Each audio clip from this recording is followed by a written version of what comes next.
Untamed is going to be untamed. It's going to be a little crazy. I want to talk to my people. I want to talk to my brothers and sisters.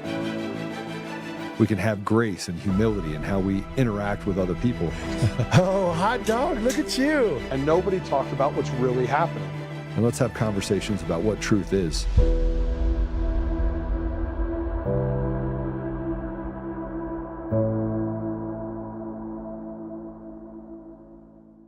If I'm remembering correctly, there were several states involved. And which time period are you referring to? This was 2020, Before or after the election? during the election.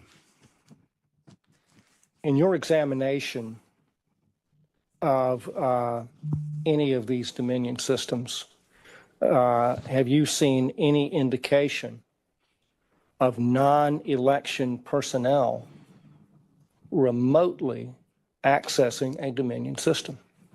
Yes. Can you tell us about that? I too have reviewed a series of emails produced by Dominion in which they're discussing remoting into Gwinnett County, Georgia. You also mentioned Dominion remotely connecting to election systems, but you don't have any evidence that occurred in Georgia, correct?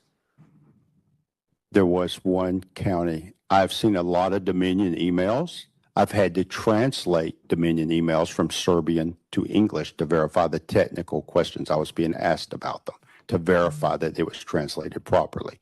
So it's your testimony that there is evidence of Dominion remotely accessing Georgia election equipment?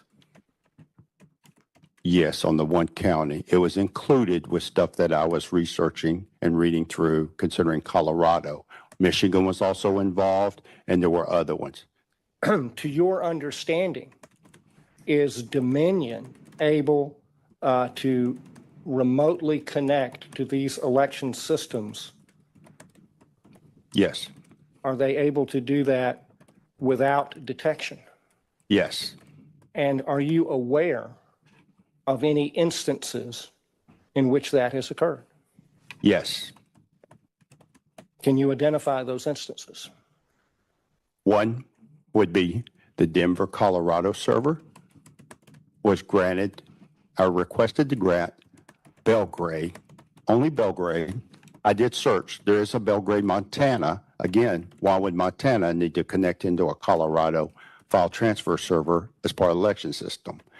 And there are other components and things that were done in the background concerning the database and the configure of the database server that still do not have an engineering change order, because if somebody works in an operational environments for a lot of different things, what I will tell you is sometimes things break or you have a problem and you have to fix it. And you submit a change request, or in this case, an engineering change order that's retroactive, right? You want to go back and make sure that you record the process so that you have change management and integrity of the system. If you do not record changes, you lead yourself down a very bad. If you don't record changes, now I've heard it all. I've heard the left come in and tell me there's nothing to see here, that the elections are fair and safe.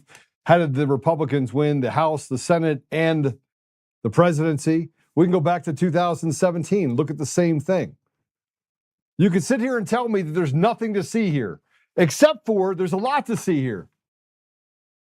And just because they create the appearance, look, this has been going on for a long time.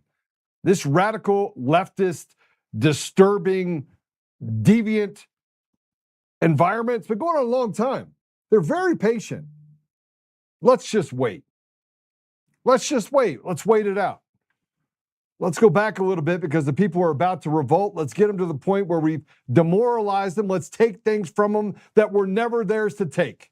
The First Amendment, the Second Amendment, no matter where you look across the entire country, a rotted judiciary and henchmen for this police state, slave state, whatever you want to call it, step out and do really horrible things to the average American.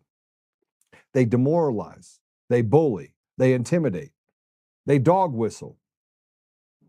But do any of them have any sort of knowledge? No. They say, you show us the proof, show us the evidence that the elections were stolen. Then we walk it into court, we say this is true. And they go, oh, that's not enough. That's smoke, but that's not fire.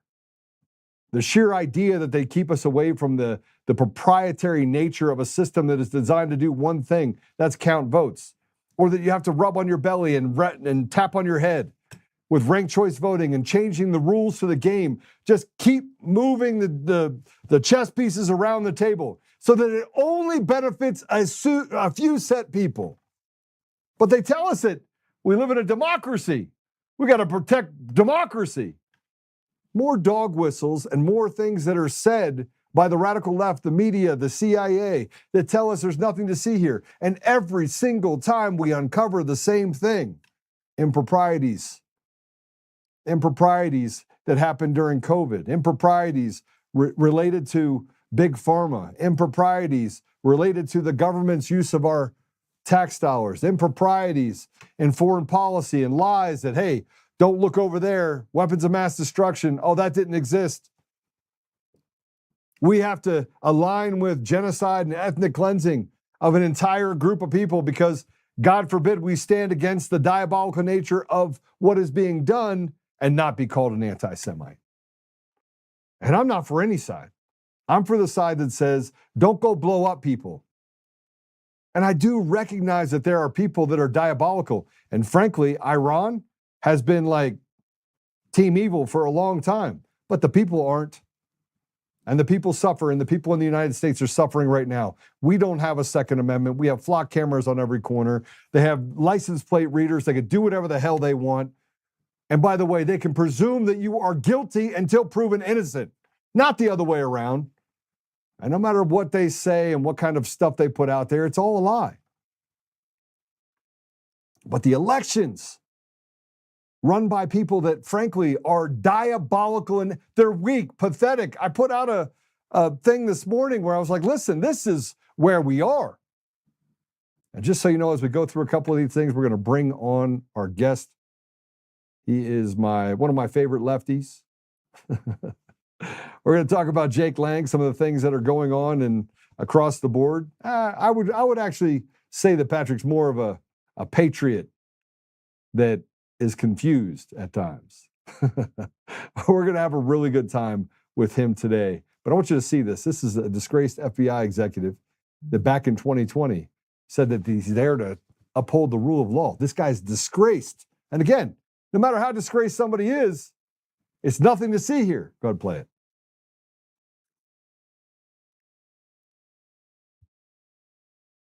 What is the FBI doing to combat election fraud? The FBI is charged with protecting the rights of all Americans, including their right to vote. While the responsibility to ensure a fair election process lies primarily at the state and local level, the FBI takes allegations of election-related violations of federal law seriously. The FBI investigates federal election crimes that generally fall into three categories: campaign finance crimes, voter ballot fraud, and civil rights violations. The FBI Washington Field Office works with our state and federal partners to engage with other law enforcement partners and provide resources about the FBI's role in elections.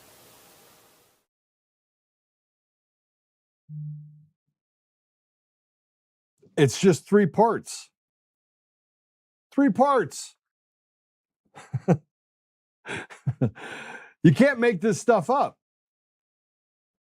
And President Trump tomorrow on Thursday is going to announce a bunch of things. You can also see that they're already starting to soften what we're going to talk about. President Trump says, we're going to talk about election fraud. We're going to talk about other things as well. Which means there are people that are telling him you can't talk about these things yet.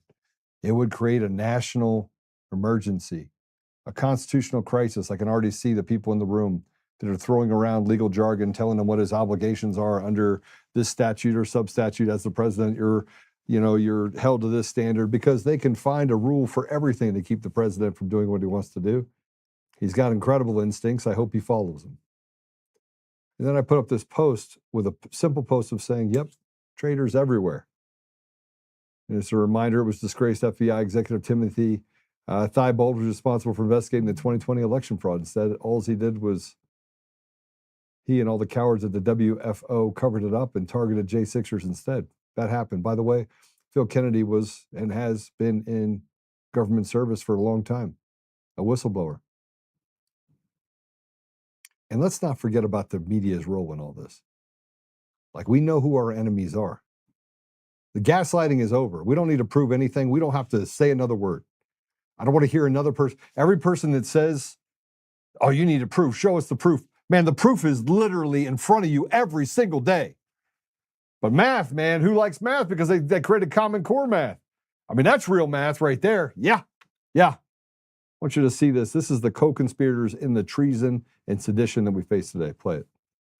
The reality is that most of us were lied to by the media about President Trump. And if you just go back to the source material, you should take away two things. One, he didn't say half the things he said. And two, why did these other people just fabricate what they wanted to say so that they could essentially assassinate his character? I think that second thing is completely unacceptable in America, and there's still been no repercussions, really. I took the time to learn about it. I admitted where, the way that I met him was I admitted on the pod, which, has millions of viewers, and I said, I got it totally wrong. Because I went and I watched Charlottesville, and the first person to call me? Who was it? President Trump. And I got to know him, and I put the phone down, I called my wife, and I said, we got it totally, totally wrong. We were lied to. And then I got to know him, and he is fantastic. What's funny about that is I've had people that have worked with me for 12, 13, 14, 15 years, know me for 20 years. And they're like, Joe, if people only knew who you were. Now, I don't have billions, and nobody gave me a trust fund and told me to go out there and build my empire. I just got out there and I scraped and I prodded and fought and made sure that ethically I was able to build up something that was pretty amazing. And in the middle of that, just so you know, this kind of learning how to be successful in a world that is filled with sharks and people that want to take from you what's never theirs to take. I learned a very valuable lesson and lost everything once and said, okay, I'm not going to do that again. I'm going to set myself up for success and make sure I protect my family. But the amount of liars that exist out there in the business world is nothing compared to that of politics. But everything they said about President Trump is true. You get to know the guy, and he's a regular guy. He's a good man. He was a good man long before he ran for president. All you have to do is have to have a conversation with him. I want you to see this. This is what Chuck Schumer said when he was on the floor giving a speech on the Senate floor. I think things are about to come unraveled, and I'm not going to cue you up or do any of that stuff, but it's coming unraveled. And here's what Chuck Schumer said when giving a speech on the Senate floor. You have to turn the volume up because he literally, I think, is. These are just old geezers, man. These are all geezers that they're just terrible human beings. But I want you to see this because it is a little funny. Go ahead and play it. And we need a complete investigation that's independent. Now on Iran and the NDAA, when all the Trump administration... Those are really good mics. I'm going to tell you. I don't agree with AOC on a lot of things, but finally she made sense at least once. I mean, this is a bartender, by the way, out of New York City. Mamdani was a guy that did TikTok videos. We could talk about Ilhan Omar and the fact that she never had a job other than working as a 7-Eleven clerk, and that these people are easy to control. They're dumber than rocks. Ilhan Omar's a little bit dumber than others, probably, single-digit IQ. But here she's questioning how lawmakers can disappear from Congress for months without public explanation, and that, frankly, we just got to get to the point where we have term limits. Go ahead and play it. People can just go missing without explanation. Not just Mitch McConnell. You had another member here that was just gone for 4 months and didn't tell anyone where they were, no whereabouts, no transparency. I mean, this is it. I don't even know how this is legal. I really don't even know how this is legal. Things do happen, people get into medical incidents. If you're in the hospital, but I do think that there should be some sort of, there's a line here. And I think almost everyone can agree that it's been crossed. This is not normal. This is not normal at all. It's not normal. Now, I think what she's referring to is Mitch McConnell, the brain dead individual that frankly should have left Congress a long time ago. Or maybe we could talk about the fact that there are others that have betrayed the American people. And obviously, history favors the victor.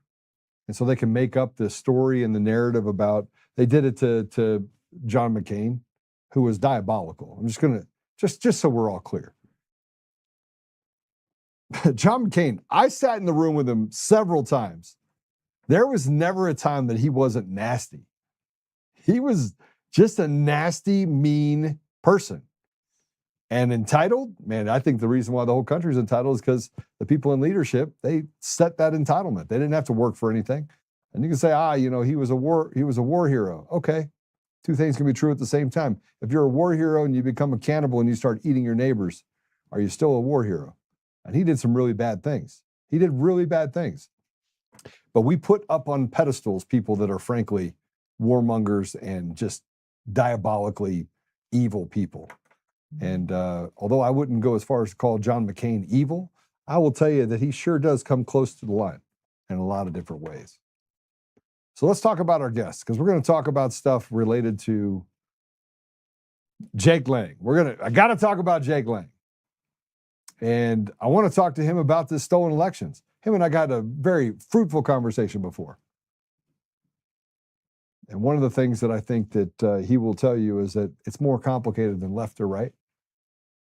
And if we can get to a place where we can stop wearing the R jersey or the D jersey, we can throw out these criminals on both sides of the aisle that have done really bad things to the American people. We're where we are right now because they were selected, not elected. But we're going to have that conversation with Patrick Reilly. He is a former Navy journalist.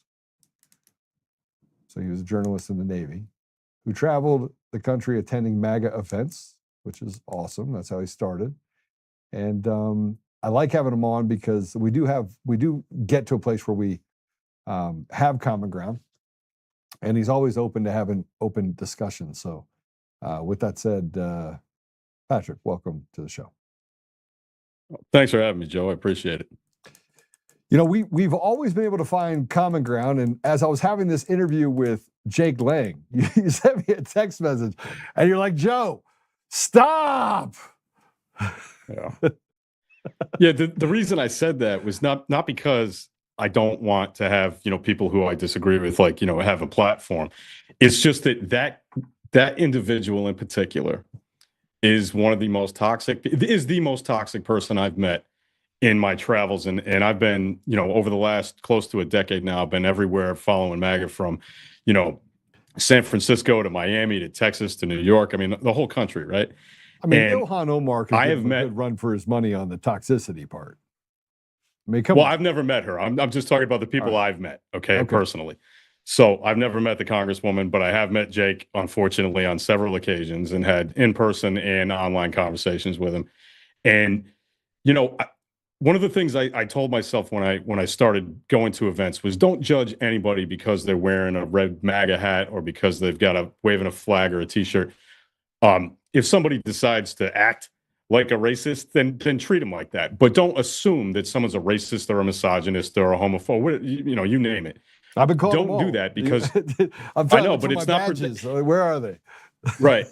It doesn't lead to productive conversations ever, right? So if you go into a conversation like that with somebody, it's a waste of everybody's time. So I've told myself, don't do that. But some people, when they show their ass, you have to believe them, And the first time I interacted with Jake was down in DC when the Proud Boys were all released. I went down there and spent the weekend. And, took a lot of photos and stuff. And I talked to everybody from, Stuart Rhodes to Enrique Tarrio. And I hung out with those guys and listened to their stories about prison and took photos. And Jake was pretty quiet at that time. Like he didn't present himself like a lunatic to me. I actually talked to him and Coy Griffin about the gospel. We talked about the Bible for a little while in a bar. And I didn't think he was a lunatic. And then Enrique invited me on the podcast to debate Jake, and he did it with his shirt off the whole time and just screamed over me. And I was like, wow, like this guy, when he's performing, he's performing. This is all performative, and I just don't respect that with anybody. When you're one way in person and another way on a podcast, you're a douchebag to me. I'm not with that. You know what I mean? I imagine I haven't had the opportunity to meet in person, but I would bet my next paycheck that you're the same guy that you are here in person, right? I have this thing, be the same guy. Just to tell you, I mean, I have the same insurance company I've had for 24 years, right? I've been married 24 years. And it hasn't always been like sunshine and rainbows. God bless her. But, you know, yeah, she has to put up with me. But I'm the same guy in Las Vegas that I am. Well, I assumed it was a her. I maybe I shouldn't have done that. No, you absolutely should have. Okay. No, I was a cheap shot. I'm just saying. No, the thing with Jake, I talked to him again. You know, there was another incident on the 5-year anniversary of January 6th. I was in DC again, and I had the unfortunate displeasure of talking to him. And you know, he was out there, you know, at the mall, screaming at police officers, calling them everything but a child of God. You know, guys that are just there, just doing their job, you know, keeping people separated and whatnot, not making a lot of money. Now, Paddy, and I just had a problem with that because there's no violence that day. You know, I do not believe in just doing your job. That you know better than that. You can't just say I'm just doing my job. Well, no, I'm saying all these people were doing was standing there. Yeah, I mean that's these dudes were just standing there. Baseless attack. Yeah. Yeah, and so Jake is up and screaming in their faces, and I'll give the, you know, I normally don't stick up for the police, but I'll give them credit for not reacting. You know, they were very professional and they didn't get involved in it. But he was trying to bait them, and he goes into, you know, restaurants, cafes, local businesses in Minnesota, trying to you know, start some sort of, you know, big problem. And I'm like, dude, this is all just so you can get clicks on the internet. I have no respect for this whatsoever. So, you know, he's a psychopath, I think, really. And I think I've had enough interaction with him to have that opinion and not think that it's hyperbole. I think he really is a wacko. Well, I don't, you know, look, I'm going to have to disagree with the part. I think he's very smart. I think he takes advantage of his environment. He is self-consumed. There's other people that are in this movement on both sides of the aisle that are also self-consumed, that get a kick out of people getting millions of views, right? So I think that he cheapens his ability to be effective, and by doing things like slapping a Quran with bacon and doing things that frankly I find offensive, and you're not going to get anybody to have a dialogue or a debate with you in that way. At the same time, you know, that there's an argument to be made, and I'm not sure I agree with it. Okay, so I'm just saying there's an argument to be made, and that argument is it takes extremes in order to pull us back to a place of decency, right? And right now we're not. You could probably agree. You live in Philly now still? You still in Philly? No, Boston. Boston. Okay. Yeah. You would agree that there's good parts of Boston. There's bad parts of Boston. There's parts of Boston you probably don't want to find yourself in, and getting attacked by some ruthless person that got let out of prison by the 12th time and should be locked up for the rest of his life, gets out there and tries to stab you in your pecker, you're going to be a little upset over it, right? Because they should have gotten. Yeah, but I needed to make the point though that Boston, for its the size of this city, we have it's one of the safest cities in the country. Some may say the safest big city in the country. So, but you're right. There are neighborhoods. There are neighborhoods that you don't want to hang out in. You know, also have a shoreline that is covered with bodies. I mean, if you were to dredge the you don't worry about that. Okay, but if you were to dredge, you don't worry about that. If you were to dredge the bridges, tell me you wouldn't come up with like 70 bodies that happened to get there in the last 6 to 9 months. I mean, the place is filled with it. The fish are really happy. I have no comment on that. Yeah. So crime stays under control in a place like Boston because the people don't put up with anything, right? I'm an East Coaster, man. There's certain things you can get away with, but there's an underground in Boston nobody talks about. Sorry. Yeah, but look, every big city has got their crime issues, but I think we do better than most. The thing is that I just want to get back to you're talking about the Jake thing. we oftentimes judge each other by where we come from. And I was in a space the other day I got kicked out of, and somebody said something about hating Elizabeth Warren, and I said, well, it's funny. I just happened to mention that I live like 2 miles away from her, because the other side of my street is actually in Cambridge, and I live in.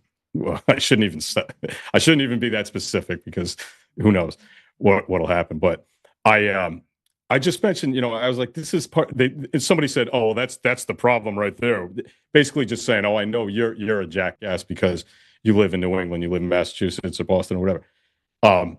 We got to stop doing that kind of thing. I mean, I would never have guessed that you were from DC, because I just knew of you as being a guy in Colorado, right? Yeah. But I didn't know where you were from, and I was interested when I heard that. I was like, "Wow, that puts a whole kind of different paint job on things."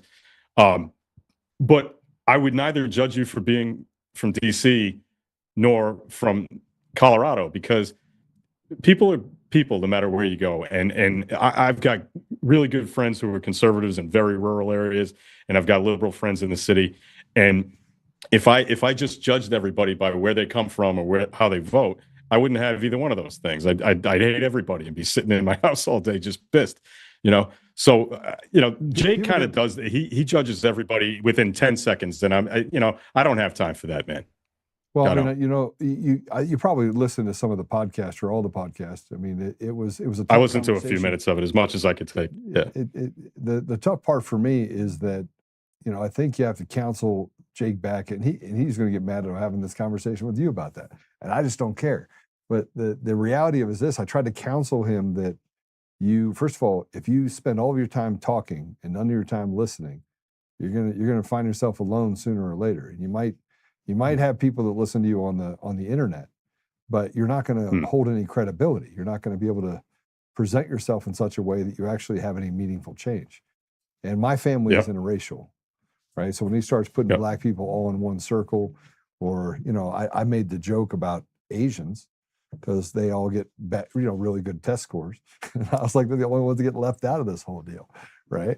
And I was just joking around, right? But we can poke fun at kind of the racial differences while still recognizing that we're all one race, bro. I mean, we all bleed blood. I mean, when you go to get blood at a bank, it's by blood type, not by race. Right. Right. And you and I agree on that completely. I obviously Jake doesn't. You know what I mean? And that's a problem. That's a real problem. Yeah, and unless he's just doing it as a performative thing, which maybe is possible. I doubt it, but he might be playing. It might be a bit. You know what I mean? He might be trying to get into, because I've met a lot of people over the last 10 years who are kind of who clearly are playing a part in order to get clicks and all this other stuff, and you can make a lot of money doing that. I think half the stuff that comes out of Laura Loomer's mouth is stuff she doesn't even believe. But, there's a lot of money in saying it. So Ashley St. Clair did some interviews recently where she talked about the fact that you can make, she kind of laid bare, like, hey, if you just repost this stuff, you don't have to believe it, but you can make money. And I don't think she's lying about that. You know what I mean? So. Well, I mean, this is why, frankly, when I put something dirty out there, business. It's really, really a dirty business. And if I had to make my living off a dirty business, I'd be in big trouble, because I just couldn't live with myself. Right. Right. And I always tell the truth. That's the other part, is that I have no interest in liars. I'll call liars. I don't care what side of the fence they're on. I think Mitch McConnell is just a walking corpse. I think the Republicans have literally betrayed the people, just like the Democrats have betrayed. I think we're in just a whole betrayal. It's like one big circus of betrayal. Yeah. Yeah. I like the fact that you played the AOC clip about that stuff, though, because even though, obviously you probably couldn't agree with her on the day of the week, she's right about that. And, term limits, this is something that like 90% of the country agrees on, but we won't ever get done because the 435 assholes in the Congress will never accept it. Well, 435 in the House. I'm saying it'll never get to the Senate. You know what I mean? Like, so. No, it wouldn't happen. It's sad because you have this self-aggrandizing environment where they basically get to stuff their faces and forget about the people, and they get amnesia right when they get there, right? And so we see this illusion of freedom, and I think that's one of the things that we probably all can agree on. Do you feel more free today than you were 10 years ago? No. do you feel better Not off at all. today? Do you feel more hopeful? You see what I mean? Definitely not. Yeah. We have these conversations collectively, and I get yelled at for having people that are on the left friends. I got lots of friends that are on the left. Lots. I personally think that Robert Kennedy, Bobby, and Tulsi Gabbard, 2 Democrats, have done more in the Trump administration to promote and to bring things to light than almost everyone else combined. Yeah. Hey, look, some of my closest friends who I spent, a lot of time with over the last, several years are hardcore right wingers. You know what I mean? I don't, to me, it's not a requirement of you to agree with me politically to be a friend of mine. You know what I mean? There are other requirements, like don't be a scumbag and stuff like that. But it's not, there's a lot of people who will say that, but then in practice, they don't do it. Right. The easiest way to end up like demonizing people is to not interact with them in real life and just read stuff on the internet or watch YouTube videos and stuff and decide you hate people. Like one of the best things about the Navy, right, and especially the ship that I served the most time on, was that you are put in an environment that is extremely diverse, and you're in such close quarters that you just cannot be a racist. You know what I mean? Because you start to realize that, hey, everyone in here is up against the same stuff I am. They're living the same life that I am. They've got families that, it humanizes people when you're just forced to deal with people. But when you can live in like an area where and I'm not saying there's anything wrong with living in like a rural area where most people are white or whatever.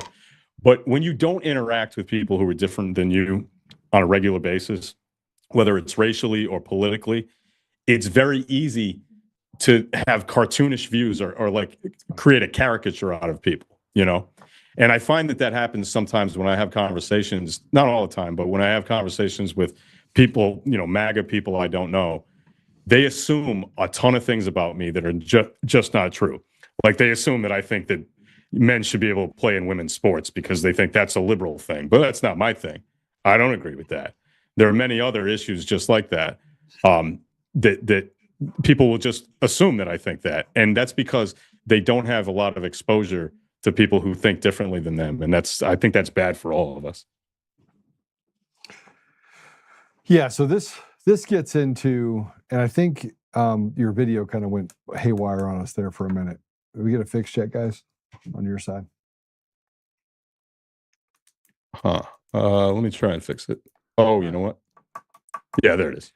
I don't know why that happened, but I got it. So let's walk through common ground. I think common ground's the best place to start. Okay. I personally, growing up on the East Coast, you had Chinatown, you had the Italians, you had all these different groups. They have them in DC, they have them in Boston, they have them in New York, right? You have different areas that historically going back 300 years are filled with people in different types of cultures, right? But if you look at holistically what is happening today, I can't get behind Team Islam, where we build out entire cities that are Islamist cities. I mean, do you think that that's okay? Do you think that represents a security risk to us as a country? That's fine. Well, look, I don't think that people should. I don't think people should intentionally separate themselves from the people that they live in the country with. You know what I mean? I think if you come here, you are agreeing to assimilate because that's what this country is about, right? It's always been that way. Now, when you talk about neighborhoods like Little Italy or Chinatown, or in where I live in Massachusetts, we've got South Boston, which is traditionally and still mostly is Irish. There are neighborhoods that kind of stay that way for a long period of time, but over the years, Little Italy has shrunk down. It's not it's not an Italian neighborhood in New York or Boston. The north end of Boston, it's not mostly Italians that live there anymore. It's restaurants and stuff like that, because people eventually spread out, and just kind of melted into the fabric of the country. I think that because of 9/11 and because of all the war in the Middle East, that it's become a little bit more difficult for people who are Muslim to spread out in the country the way that maybe the Irish did, or the Italians or the Germans did, 150 years ago. You can't. No, go no, to hold an on a NFL second. Let me city without, just make the point. Okay, all right. I'm not saying that's a good thing. I'm just saying that because there's a lot of static, between Muslim countries and the United States, and there has been for quite a while, that it gets a little bit hairy there. It gets difficult. I'm not saying that the goal should always be assimilation, right? And I think that eventually we're going to get that, but we are also talking about I think it's 4 million or 4.5 million at last, Muslims in America. It really happens to seem more extreme because they're so concentrated in areas like in Minnesota and New York City, right? So I don't think it's this massive issue that we need to really freak out about. But it's legitimate that there needs to be more assimilation, I think, and less, living separately beside your neighbors. I don't think that's healthy in the long run. Okay. So just so you know, the Muslim population in the United States, they say it's 4.5 million, but it's actually more. It's actually closer to 11, because they don't keep very good statistics on the Muslim faith specifically, right? So, and those are just reports that come out of different organizations. I tell you what, we're going to take a quick commercial break because I want to see Patrick's face, and we have a video issue, so we're going to solve that. So we're going to go to a quick commercial break. When we come back, we'll have Paddy back with us. We'll be right back.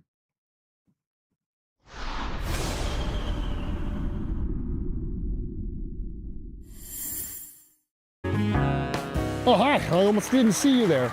Welcome to DCF Buns, where you can find the freshest buns in town, if I do say so myself.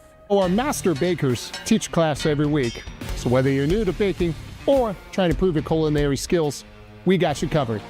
And we can help you bake the cake of your dreams. We'll even clean your cake if you want. And if you don't want to bake anything yourself, we have loads of fresh buns available in a variety of shapes and sizes. Check us out at dcfbuns.com to learn more. DCF Buns, we keep the buns hot and the deals hotter. Buns. In every thread, in every stitch, Honor-Bound USA weaves the fabric of the American spirit.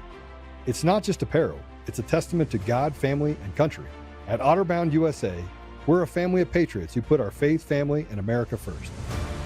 When you visit our website, you'll find a line of products that embody our commitment to pray, stand, speak, and act. As the official site for the Untamed podcast, all of our products proclaim speaking the truth with courage. We also have the powerful documentary from Professor David Clements, Let My People Go. Identify yourself as one of the few who are willing to stand for what they believe in. Join the Honor-Bound USA family today. Wear it as a badge of honor, commitment to the values that shape us, and a pledge to the bright future we will build together. Because when you're honor-bound, you're not just wearing a brand, you're embodying a lifestyle.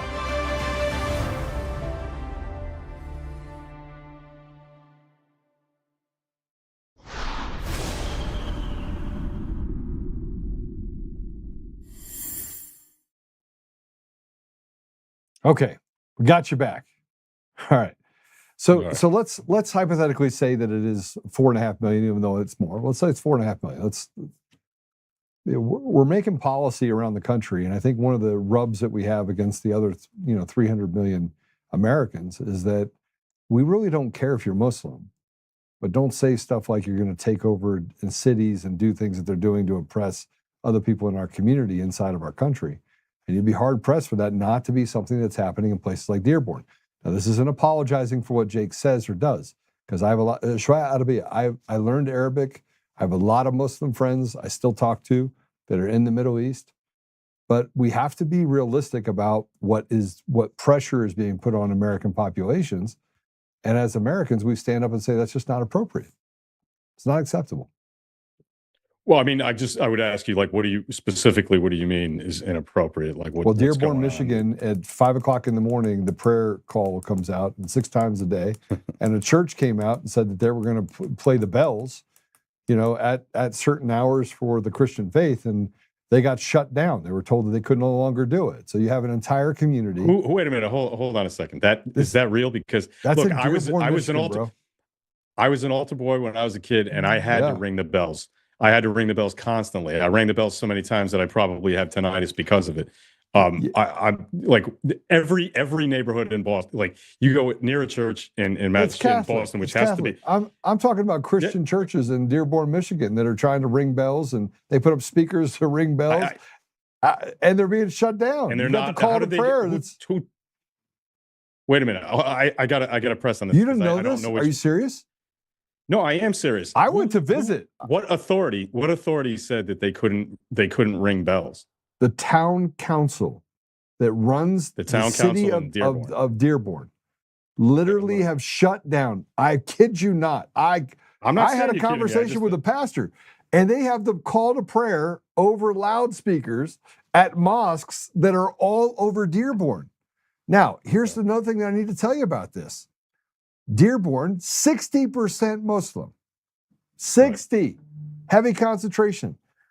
Do you know what the entitlement rate is of the 60% Muslims in Dearborn, Michigan that get Medicare, Medicaid, get money? Yes. Yeah. No, I don't. It's nearly 85%. Right. So they have a guy, Hijab Bob. Sorry, I'm just going to say we make fun of everybody. We'll make fun of you later on the Irish side. Listen, you have a Hijab Bob, right? Right. Goes and has 4 houses in a row. This happens all over Dearborn. Uh-huh. There's 4 women that live there that all say that they're single mothers with 4 or 5 children. It's one dude that has 4 wives.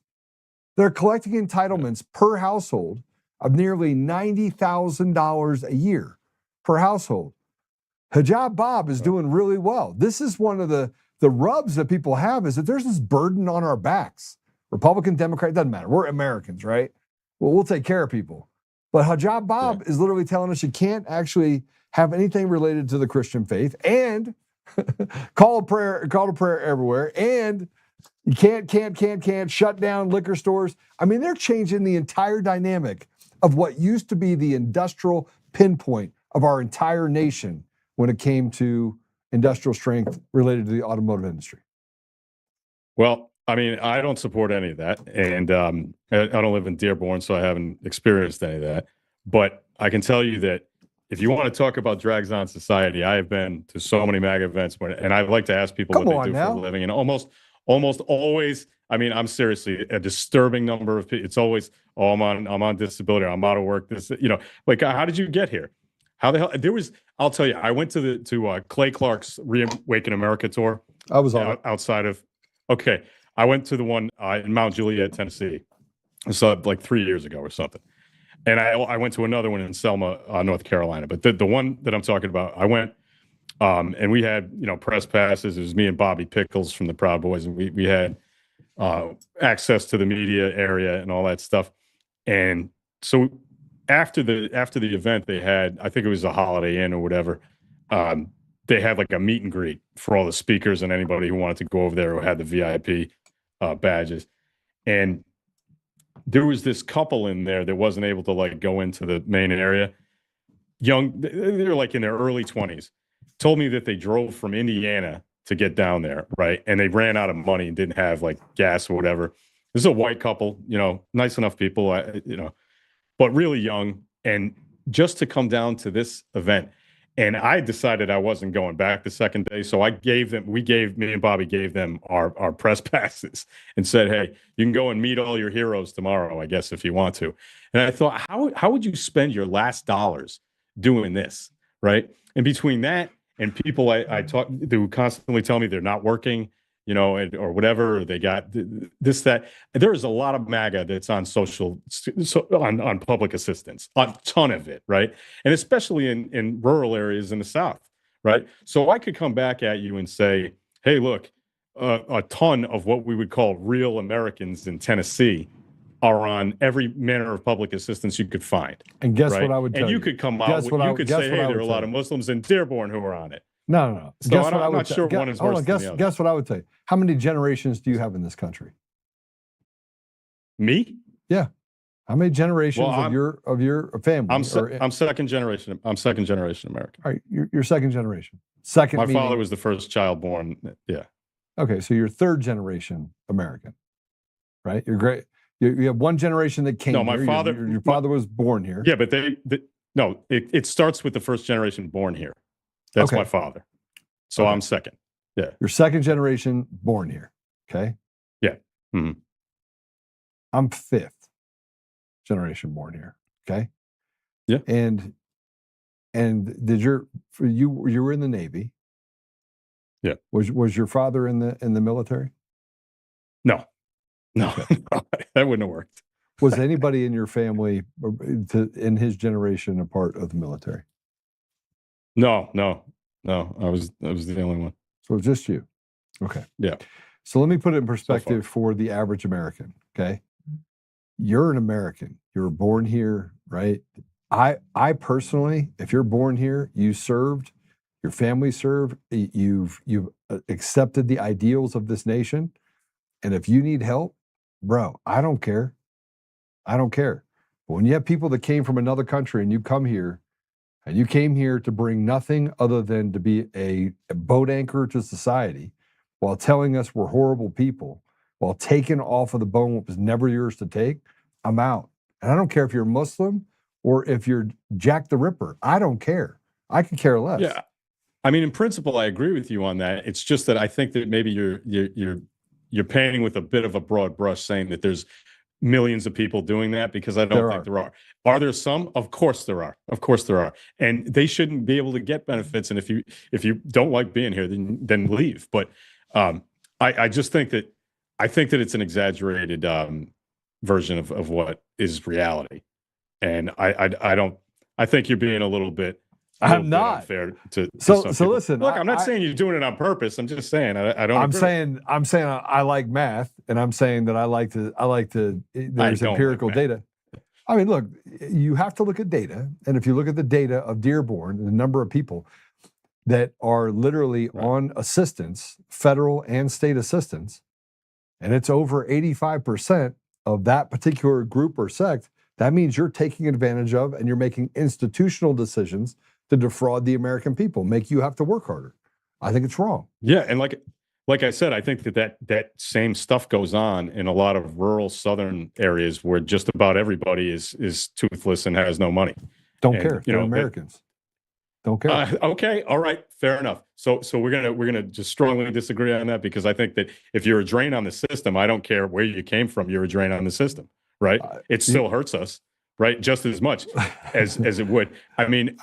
Yeah, all right. So the toothless person, the toothless person down in Tennessee, whatever it is, I've met a whole lot of toothless people in Tennessee, but that aren't on meth or some other problem.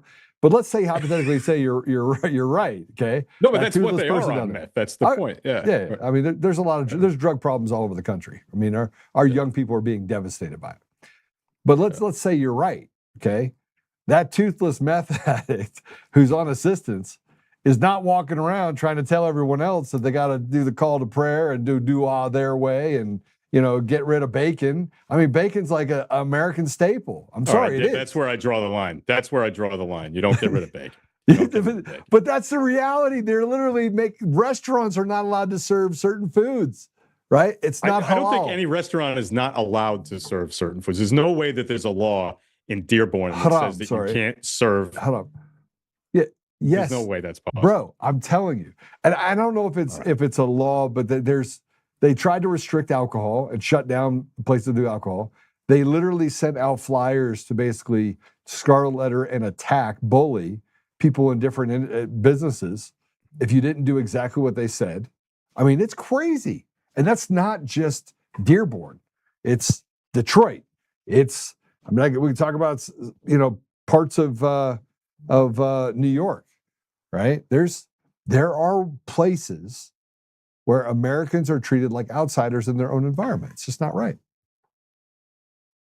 Well, I'm gonna look all this stuff up because you may have educated me, or I may find that you're exaggerating. I'm not exaggerating. You will never see me exaggerate about anything. I mean, if I'm going to be hyperbolic, it's going to be about. Well, you just exaggerated about not exaggerating. I'm not. I did not. There's no exaggeration. All right, let's talk about these labels and what's happening right now holistically in, let's say, your area. You and I are pretty much the same. We have Democrat friends, Republican friends. People are yelling at me in the comments right now that I need to not have Republican or Democrat friends. But let's look at let's look at the facts behind certain things. You have pro-choice and you have pro-life, right? Mm-hmm. I assume you're pro-choice. Yes. And so I'm pro-life. But if you're pro-choice, I just want to put this out there. Just work with me here. It should be a choice, right? So if you have a Planned Parenthood, somebody bebops into the Planned Parenthood, and they sit down and like, hey, look, I'm 4 months pregnant. I got jiggy with it, and it shows that I'm pregnant. They sit down. Shouldn't there be like, here's choice A, here's choice B? You're talking about offering somebody the opportunity to go to like a pregnancy crisis center or something like that. Adoption. Here are your options. Okay, let's say there's 4 options. I don't even know what they are, but let's say there's 4 options. Yep. Shouldn't it be a choice? Well, of course it should. I'm pro-choice. I don't have a problem with people being given information. As long as people aren't being bullied into one thing or the other, and that includes into having an abortion. So, no, that's reasonable to me. So, do you think that that's what's happening right now? They're being given choices. I think that when, without getting too personal, I can tell you I know what's going on here. No. But I know for a fact that when you go into, Planned Parenthood in that situation, that you're given the information that you ask for. You're not given information you didn't ask for. Right now, if you want to make a law, or if you, well, it is a choice because you're a grown person. You can find information anywhere. You don't have to be presented with it like you're a child. You know what I mean? So if you go into Planned Parenthood with the intention of having an abortion, I don't think too many women go into Planned Parenthood and have an abortion and are questioning whether they really want to do it on the way. They've made a decision. That's how you ended up on the front door, right? So I don't think that like giving someone a pamphlet about a crisis pregnancy center down the street is going to change anybody's mind. But if that, if you think that literature or, information should be provided, I don't really care. I mean, that's like not going to bother me. But, is that what you're saying, that they should provide information about like adoption and like all the potential options by law? Or I believe they should do it because it's the right thing to do. That you're not pro-choice if you only offer one option. That's not pro-choice. That's pro-I've chosen. And in multiple states, and this is a conversation I think needs to happen on the academic side. And by the way, you're talking to a guy that paid for an abortion. I live with that for nearly 20 years. No. It was convenient for me, right? And I live with that, and it crushes my heart, right? Because, I have 2 beautiful children. And the fact that I did that out of convenience, I find disturbing for myself. And I got to live with that. I got to live with the outcome of that, right? So I'm not saying this because I'm judging anyone. I'm saying that, that in states that they get out there and they stand on these high horses, and we have this rhetoric that gets created on both sides that is dangerous. And one of the dangers are you have people that stand in front of abortion clinics saying there is a choice. That here, let me show you that your baby is a baby. That there should be the ability for there to be a choice, that here's your 4 options, and there just isn't. But Planned Parenthood doesn't do the other thing. Like that's part of what they provide. So like, I don't mean to be, I know I'm going to get people, the comments will go crazy over this, but just hear me out. It's kind of funny, but it shouldn't. I know it's a heavy topic, but if I go into a pizza place with the intent of ordering pizza, they should not be required to tell me that I can get a chicken sandwich down the street. All right. They don't sell chicken sandwiches in there. They sell pizza. That's what they do. Right. So like, I don't think that Planned Parenthood should be responsible to tell people, like by law anyway, that, hey, you don't have to do this. I think if somebody wants to suggest, hey, there are other options. That's fine. I don't have a problem with that. Hold on. But Say it's say not. the It words shouldn't be with me their again. job to. Okay. Say the words with me. Planned Parenthood. Right? What? Yeah. So it's Planned Parenthood. So you're planning parenthood. So what they're doing is planning to kill a baby. Dumb name, but but you see what happens? You have people that show up to Planned Parenthood says, hey, look, I don't want to be institutionally poor, right? Most people get abortions because of the economic hardship. They can't afford, Right. And 56 cents on every dollar goes to the government. And, you and I had this conversation. The reason I'm bringing this up is that the last time you and I were on here, you're like, I don't want to bring a kid into this world. It's too screwed up.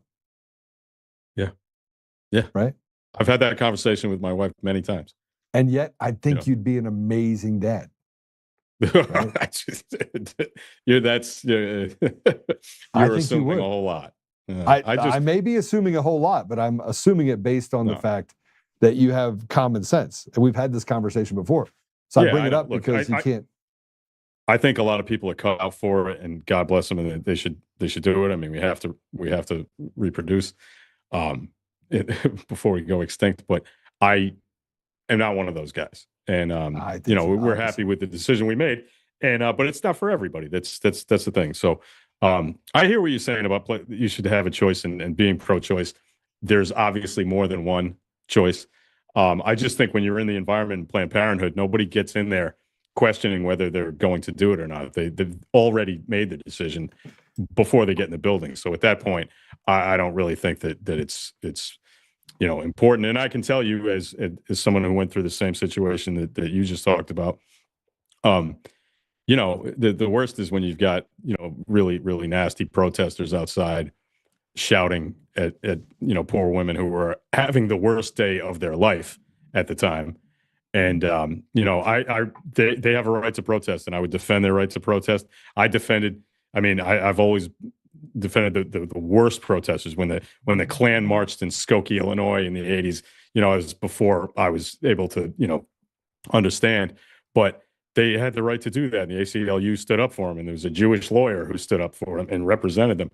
And, when the worst people, the Westboro Baptist Church, who I think probably have to be the worst human beings on the face of the planet, when they would go protest soldiers, sailors, airmen, and Marines funerals with signs that said "God hates fags" and all this other stuff, they had a right to do that. Even though I would like to choke every single one of them to death, they had a right to do it. So I don't want to stop people from protesting at Planned Parenthood. I just wish people would do it in a way that wasn't so nasty to the women who are having the worst days of their life. Yeah, I think I will just say this. I think from my perspective that, I just brought up the fact of like Planned Parenthood, or how about the Affordable Care Act? Is it affordable? Well, it's 2,500%. It is not. Well, more yeah, affordable. Look, it's not true. Well, I don't think we need to get. That's kind of a boring topic. That's why we're having the conversation, though. I want to go. These are. Do you the want things, to talk about the Affordable Care Act? Because we can if you want. But look, I got to tell you, by the way, kind of a dead topic. It's not though, because people can't. They're not getting the care that they need. I have 3 friends with cancer. 2 of them that don't have insurance. They don't have insurance. They basically lost their jobs. So they lost their insurance, and they stepped in to say Medicaid's going to take care of it. They didn't. It didn't. It didn't take care of the. So far, we've talked about racism, abortion, and cancer. Do you want to talk about like AIDS next or something? Please don't. Can we get any more depressing? No, but I want to get. So the way that I had it written in for me, as far as the things I want to talk to you about, is that we're not that far apart, right? We both have bled and gone through the same things. We've had the same experiences, and frankly, I know it has the same pain associated with those decisions. Right, in different ways, right? And you do want to protect the couple that showed up that spent their last dollar getting to a Clay Clark event, and you're like, here's our badges. You didn't have to do that. You could have been like, what the hell is wrong with you, right? You should have done everything. I was thinking, what the hell's wrong with you? But you didn't act that way, right? Yeah. And we get to these places where we talk about being kind. And the left is not kind. And yet some people on the right are not kind. Sometimes I'm not kind. Yeah. Right. Yeah. So I guess the thing that I'm trying to get to is I sat in a room with 11 people. These are just all friends of mine. I invited them in the room. We sat down. We drank a couple beers. I quit drinking, so I wasn't drinking any beer. But I was drinking a Diet Coke. They were drinking beer. So we're sitting there having a conversation, and I didn't tell anybody who everyone else was. Mm-hmm. And they're all strong people. 9 of the 11 are from the East Coast. And so we're sitting, you know, that's not going to end well when three out of the 9 are lefties. You mixed them up. Right? Yeah. I just wanted to see. It was like putting ants in a thing and shaking it and seeing what they were going to kill each other. You're running a social experiment with your friends. What a dick. It was a dickish thing to do. But they also knew me. So then they're like, oh, I see what happened here. And I was like, man, you would really like Rod. He's a good dude. He's like, that guy's an asshole. Like what? He likes Biden? I was like, yeah, that's the most retarded thing about him. But he's also a physician and he does some pretty cool stuff. That's funny. So did you want to talk about, I was wondering if you wanted to talk about Iran, because you having experience in the Middle East and you know, I was wondering, because I haven't heard your opinion on what's going on there, and I'm curious to know. Yeah. Oh my gosh. Somebody just said the Diet Coke will kill me too. It might kill me, but it's not going to make me pack on pounds like alcohol does. It's like a walking sieve. You got to work out on the treadmill twice as hard. Yeah. So let's talk about Iran. I've been to Iran. I have spent a lot of time working or studying foreign policy in Iran. Even dating back to the early days of 2008, 9, 10, 11, when Obama, tried to create some sort of semblance of, self-determination, giving them access to nuclear weaponry, which was, that was the big rub back then. But we created that. We created Iran. Like we went in there in 1979 and screwed it all up. It was the CIA that did it. Like, so all the people that are dying and all the problems that we're having right now is because we're a bunch of assholes that allow the intelligence community to go out there and wreak havoc on other nations. And we've killed more people in this country. Our foreign policy has killed more people by the intelligence community than has ever died in World War II. I believe that, since that's what I believe. Yeah, I mean, we'll never know, but it's possible. I wouldn't doubt it. The thing that drives me up the walls about this is that I'm hearing the same old neocon arguments from people on Fox News, from guys like Sean Hannity and Laura Ingraham, and even Bill O'Reilly. Like, I know nobody watches his stuff anymore, but I did accidentally. Videos. Yeah, I came across one of his little. That guy is way past his expiration date, by the way. I think he expired before Mitch McConnell did, and frankly, but he's talking about how, well, I was wrong about Iraq and I regret that, but we need to be in Iran. And I'm like, obviously you didn't get that. You learned nothing from your neocon nonsense in the early 2000s. And as somebody who was on the ship that fired the first missiles of the Iraq War, when I was in the Navy as a journalist, I remember thinking at the time, like, this is the stupidest idea we've ever had in this country since Vietnam. And, you don't say that out loud when you're in, because you can't do that. But, and I did my job, and I shot the photos and shot the video and whatever. I was proud of the work that I did, but not proud of what we were doing, because it was obviously going to be a train wreck. And we can see that this is even worse, because people may not understand. A lot of people may not understand. You have a very educated audience, so I'm sure they get it. But the Persian culture is ancient, and it is very proud. It is not Iraq, okay? It's not the same place. They're not just going to give up. They're not just going to fade into the background and take pot shots at soldiers. No, and in 4,000 years, they've never been defeated. Yeah, I mean, obviously, if the U.S. military decided to go in, if we sent ground troops in and do it, we would overwhelm them. But we'd lose more than it's worth, like way more than it's worth, right? So we're not going to do that. I don't even believe that, as much as I dislike Trump and think he's an imbecile, I don't think that he's crazy enough to do that, right? I really don't think we're going to have boots on the ground. I think he's looking for an off-ramp, but we shouldn't need an off-ramp, because we shouldn't have got on it in the first place. We should have left this alone. They were not close to having a nuclear weapon. This is Bibi Netanyahu manipulating Donald Trump because he's easily manipulated by, stroking his ego and telling him that, hey, you're going to be looked back in history as a great man who did a great thing if you go in and kill the Ayatollah. And he got suckered into it because he's a sucker. So Netanyahu is a lot smarter than he is, and we know that now. I mean, if we didn't already. So no, we just need to get out, and we can get out just by walking away. I mean, it's not too late to just walk away from this, make up some excuse for, call it victory and go home. And that's it. And get all those sailors who have been on the Gerald Ford for almost 400 days now, which is not acceptable, get them back home. Well, I have a friend whose daughter is on that Gerald Ford that's out there. That's totally nuts. Totally nuts, man. I can't even imagine having to do that. Reset your camera again. It just shot down. Oh my God. But let me give you my perspective of this part. First of all, I think committing U.S. troops to the ground in Iran would be not just a huge mistake, it'd be one of the most fatal things that we'd ever do, regardless of who you were as president. I also want to tell you this. I don't like Bibi Netanyahu. I think he's diabolical. I don't think the guy's a really good person at all. I don't have that same feeling about President Trump. I think when you're in the middle of, and I think if he's a person that takes from history what history will give him.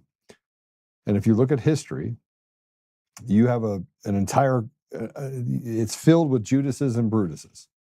It's filled with all these different people who have their own things in mind for what an outcome looks like. And in part, you're talking about Bibi Netanyahu. He's not a man of great faith. Let's say that. He's a scumbag. That's what he is. I don't think we need to sugarcoat it. Yeah. So warmonger. But I don't. But he's a straight version of Lindsey Graham. But there's a lot. Yeah. There's a lot of warmongers out there. There's a lot.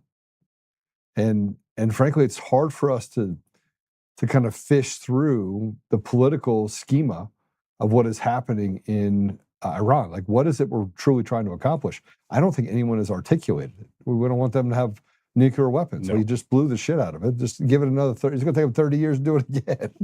Just keep going in there and dropping like mobs on everything, and away you go, right?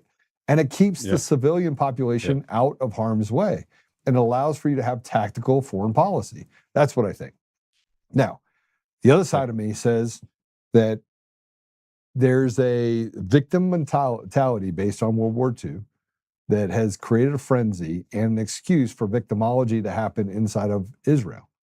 And it's, it was created by the Rothschilds in the 1940s. It was not created by God's mandate. So there was no Abraham that walked down and said, God said, let's have this country.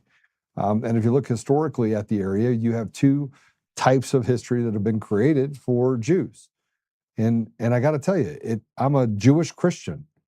So I've been called an anti-Semite, I've been called a racist, I've been called a homophobe, I've been called all sorts of stuff. I think the only thing that's true about any of the phobes is that I'm a stupid phobe. I hate stupid people, right? And there's a lot of them.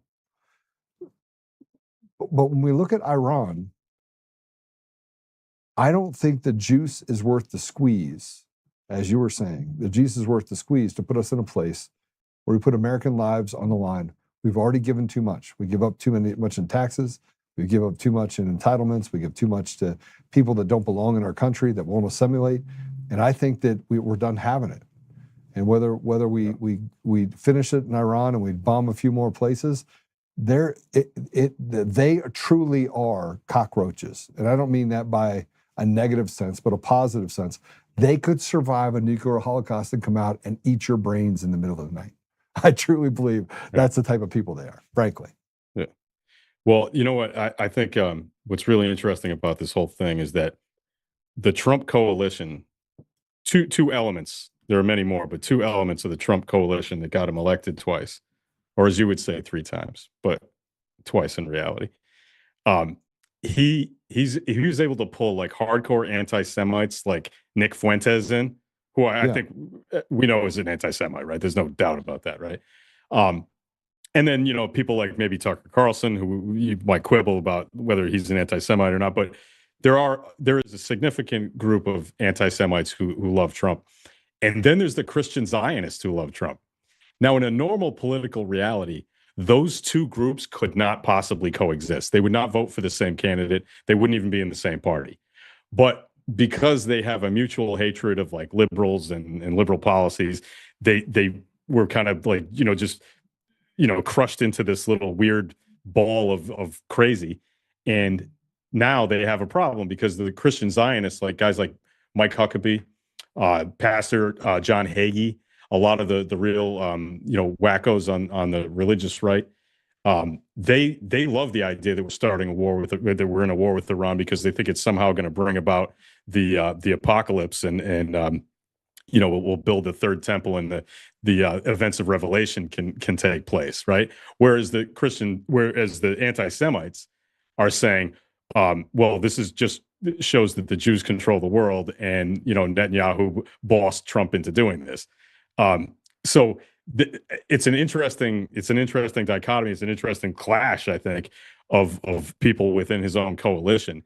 If he had to run for office again, I think it would be a real problem. Because he doesn't, I think it might not be that big a deal. But I'm so interested in the whole Christian Zionist thing and the fact that, you know, evangelicals in America have this weird Israel fetish.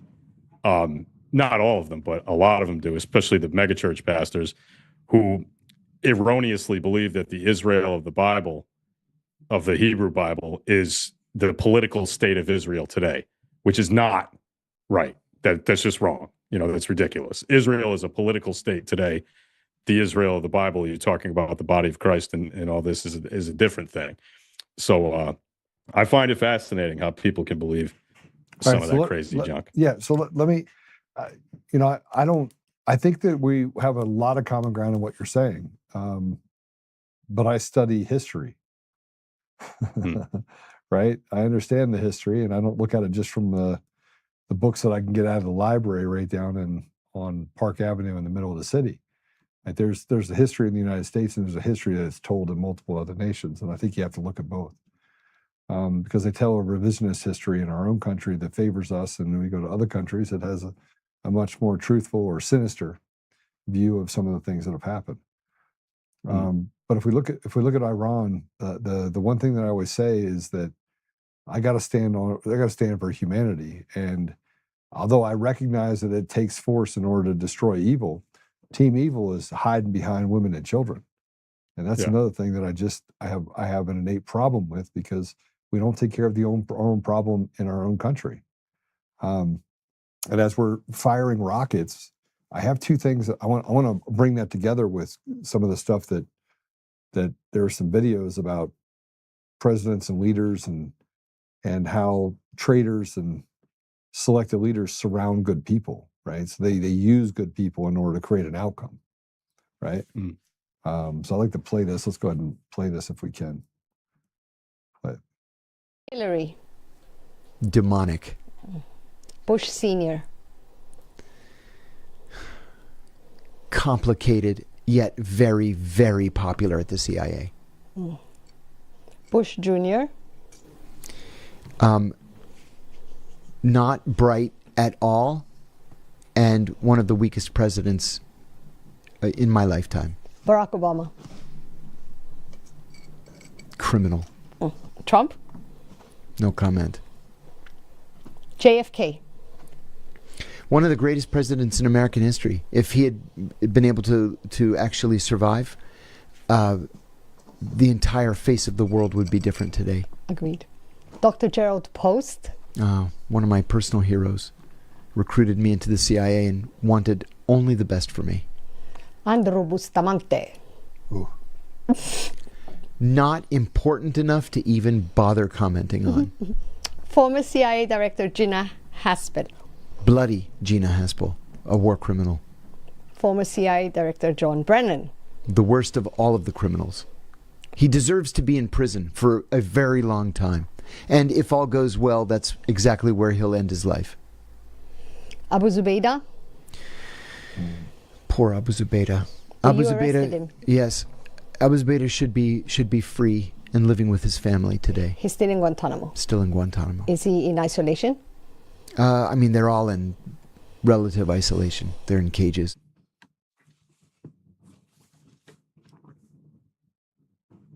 What are your thoughts? Just hearing people, who have a big audience and a platform talk about other people that way, just, flippant. Look, I'm no fan of the CIA, and I'm not, I don't like John Brennan or Gina Haspel or really any of the people that were mentioned in there. But calling people demonic, I think that's something we got to knock off because it's ridiculous. I don't think that's how grown people should talk. You want to say that somebody's, a bad person, they've got, lousy policies, you want to call them an asshole. Okay. But this demon thing's got to stop. And I'm not going to trust somebody that guy's a former CIA agent, right? Yes, he is. Yeah. So, I forget his name, but I know his face. And so, I don't trust anybody in the CIA to tell me anything, I mean, I don't think that's a crazy opinion. Those people, it's John Kerry. That's who right. Those people lie for a living, and they don't get into the CIA unless they're good at it. So I don't know, and I don't put a lot of stock into stuff like that. But he is talking about how the bacon's cooked, right? He's talking about how the sausage is made, and he talked about things that we can see in our foreign policy that has created problems, right?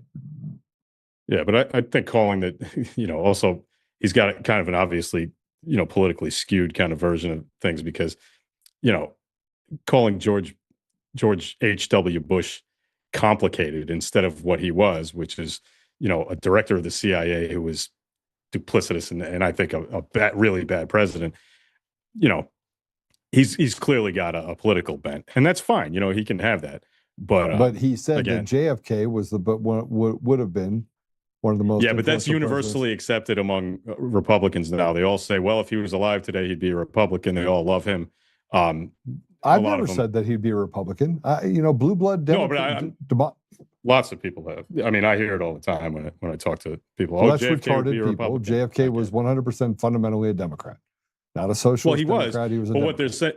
What they're saying is that the Democratic Party of those days is so far different than today that he would be a Republican if he were alive today. I don't buy that either, but that's not true. I mean, fundamentally, I agree with the tenets of both parties have not changed in 100 years, right? The fact that most people are too retarded to understand what the tenets are, I think is actually more accurate. Yeah. Right? I mean, if you go back, 1911. Go back to 1909, 1911, 1913, and you have a fundamental change in this country that happened. But the Democrats and Republicans were pretty much put on ice. I mean, they were both. It's like two football teams. What's happening? I want to bring this back to what's happening in Iran, because each one of those presidents, each one of those people he talked about, had a fundamental way of dealing with Iran. One gave money to them, enabled them, allowed them to build out nuclear weapons, and the other one was diabolically opposed to letting them have anything. Well, if the Iranians, and this is a question I'm going to ask you about Iran, if Iranians or the Iran regime, the Ayatollah, Khomeini, whoever we're talking about, if they truly will fight to the bitter end till death, then why would you want to give them a nuclear weapon when, frankly, they don't care if they die? Well, I don't think we have to give them a nuclear weapon, and we don't have to invade them either. There are ways to deal with it without. Look, they haven't been able to build one in 47 years. We degraded their ability to do it. I don't even really have a big problem with them. The previous year, it was last June, bombing nuclear sites. We were told that, hey, we obliterated their nuclear program. So good, knock yourself. Cool. I don't have a problem with that. If they're working on nuclear weapons and they get blown up, too bad. You can't do that. But you can't say we've obliterated the nuclear program and then justify bombing them again, months later, saying we need to obliterate their nuclear program. You're either lying then or you're lying now. But either way, you're being dishonest, and I don't like it. So if we have to go and every few years physically degrade their nuclear facilities, Okay, but that's not going to require boots on the ground, and it's not going to precipitate a closing of the Strait of Hormuz. Not likely.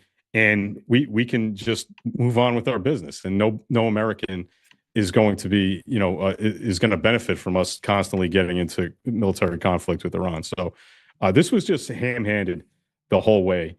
But like I said, it's not over, and we can walk away from it if we just decide to do that. And I hope that he does, because I don't root for, as much as I can't stand the man, I'm rooting for the country, not against Trump. You know what I mean?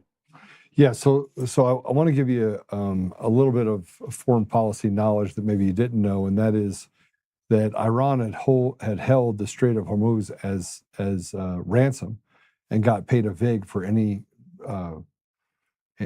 ship that went through that shipping path, and they acted almost as if they were pirates. Right? You go through, you don't pay us a vig, you don't get through.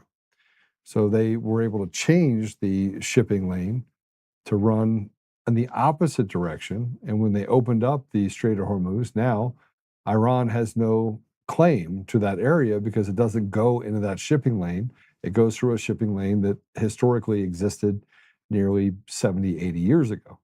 So, I mean, there's things to be said for what Iran has done that has been terroristic on commerce. Now, I'm not sure it's saying that that's a reason why you do the things they do. And then you'd have to also look at the connections with the Bank of London and the fact that there has been a cartel that has held us hostage as Americans and other people around. I mean, there's a central, would you agree there's a central group of people in the world that pass down from generation to generation the ability to control the entire world? Yeah, I mean, look, I believe that there are a lot of rich scumbags who and corporations who control way too much of what we're allowed to do in this world and oppress people. Obviously, that's true.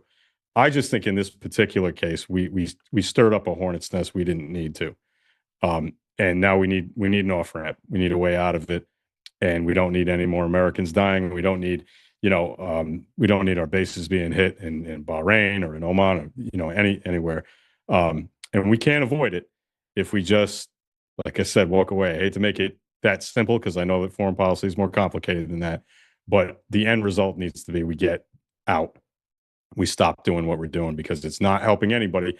I don't think anybody likes paying, what they're paying at the pump right now, and that shouldn't be the only reason, the only motivation to get out of there, but it's a pretty good one. So yeah, I think this was a bad idea. I don't even think you think this was a good idea, do you? It wouldn't have been. I mean, this is where, I mean, I'm pretty focused on our elections and the fact that President Oltmann would not have done this.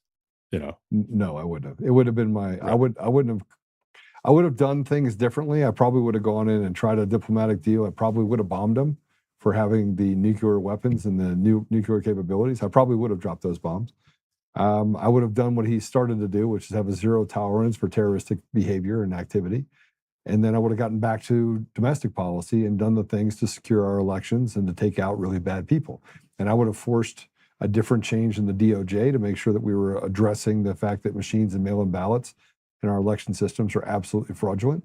And then I would have looked at the judicial coup that is obvious, 194 different overturnings of President Trump's decisions from the judiciary that I find offensive. They're not, the judiciary does not run this country. The president runs this country. And the fact that the judiciary can do what it's done. Co-equal branches, it's the fundamental principle of our Constitution is that the president does not run this country. That's not what the president does not run the country. Congress has authority over the president. The judiciary does not have authority over the president. Period. So the Marbury versus Madison thing you think was decided incorrectly? Hold on a second. It's not even the Marbury versus Madison. You have to look at other case law. We want to go to the case law that people harp and parrot. There's multiple case laws out there that go back to the 1800s that show that the president is the executor. He is the CEO of our country. And if he makes decisions to do something, you cannot have a judge that was put on the bench come in and unilaterally make a decision that I don't like that, right? That is not fundamentally how this country was ever run, and that's not what any judge is saying. They're saying that this is unconstitutional, And that is their job to decide whether No, they're a law not saying it's or an unconstitutional. executive order. All right. Yeah, I think, frankly, hold on that a is second. what they've said Time every out. single time. There was a mandate that protected, it basically was signed, an executive order by Biden that allowed for protections for Haitian and Somali immigrants to come into the country. It was an executive order. It expired in October of 2025, correct? Hmm. All right. Yeah. All President Trump didn't do is renew it. He let it expire. And the judge came out and said, I'm not going to let it expire. That is a fundamental. And that's going to go to the Supreme Court. We both know that. It shouldn't have to. Okay, well, that's fine. You can think that judge is wrong, and maybe we'll find out that the Supreme Court thinks the same way that you do. I don't, How does the judge have I understand judicial both authority? arguments on it. A federal judge by statute has the right to do that. Now, they can get overturned, and probably will, because if that goes to the Supreme Court, I don't think there's a chance in hell that it doesn't get reversed. So it's got to play through. This is one of the things about a democratic republic like ours, is that it's messy and it takes too long and things go wrong and have to be corrected. But eventually, sometimes way too tediously, it gets fixed. So that's just going to be something that's going to have to play through the courts, man. I mean, a different judge might have made a different decision and we wouldn't be talking about it right now, but it went that way. Maybe, if I were a betting man, I would say that's going to get reversed. So, well, we'll see. I mean, yeah. Well, I mean, fundamentally, I think that we have gotten away from common sense, right? And well, I agree with you. Well, I mean, I'll use this as an example. I'm going to play this for you, and you tell me. They won't even release the judge's name in this particular case, or the DA. So they're saying that they won't say who the ADA was. They won't say who the judge is in this case. I want to play this for you. It's just 13 seconds long. I want you to see this. Go ahead and play it.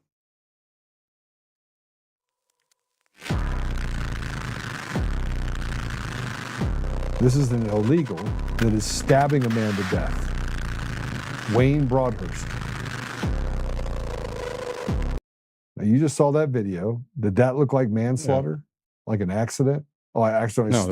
No, that looks like first-degree murder. That's what that is.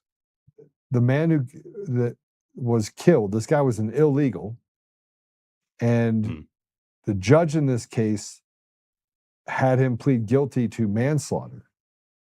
Gave him 6 years. Well, obviously the DA's office had to approve that. I mean, the judge can't decide what you plead to. It's you got to get offered something. So whoever was the DA in that, wherever that was, needs to be stabbed. No, fired. All right. Well, let's look at this. This is a different state. This is in California. Let's go ahead and play C4. C4. Now take a look. This is exclusive dash cam video that is now the subject of several law enforcement investigations. Shows the moment a red semi-truck plowed into a number of vehicles on the westbound 10 freeway in Ontario just after 1 p.m. yesterday. The CHP told the LA Times the driver of this big rig is a 21-year-old man who is now under arrest on suspicion of driving under the influence of drugs. A total of 4 semis were involved and also 4 passenger vehicles, one of them exploding in flames. 3 people were killed and 4 others were taken to local hospitals. This horrific crash happened just east of the 15 freeway and shut down all westbound lanes for more than 12 hours. What do you think of that guy? Oh, I think he should be in jail for the rest of his life. I mean, what do you think? What do you think they gave that guy? Not that, I guess, right? Or you wouldn't be showing it to me. 5 years. Yeah, that's insane. I mean, high on drugs came here. I don't know why you would. I don't know why you would want me to defend that or think that I would, because it's indefensible.